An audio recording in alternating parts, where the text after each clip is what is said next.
హిమేష్ సాగర్ దగ్గర తామేమీ అక్రమ నిర్మాణం చేపట్టలేదన్నారు మాజీ మంత్రి పట్నం మహేందర్ రెడ్డి. అధికారుల అనుమతితోనే భవన నిర్మాణం చేపట్టామని అన్నారు. పట్టా ల్యాండ్లోనే తమ నిర్మాణం జరిగిందని, అక్కడ తాము వ్యవసాయం కూడా చేస్తామన్నారు.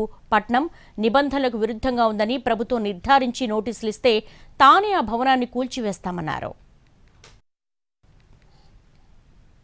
ఆర్భాటాలు లేకుండా చిన్నగా మేము కట్టుకోవడం కూడా జరిగింది. అది కానీ అప్పట్లో మరి నేను పొలిటికల్ ఉన్నా కాబట్టి మరి ఎప్పటికైనా ఇది తప్పులు చేయదనే ఉద్దేశంతో ఆనాటి ఇరిగేషన్ ఇంజనీర్లను పిలిచి రూల్ ప్రకారంగా నేను అది బిల్డింగ్ కట్టడం కూడా జరిగింది. అయితే అక్కడ నీళ్ళు రావడం వల్ల కంపౌండ్ వాళ్ళు ఇటు కట్టి ఉంటే నిజంగా కూడా మేము దాన్ని కబ్జా చేసుకున్న వాళ్ళం అవుతాము.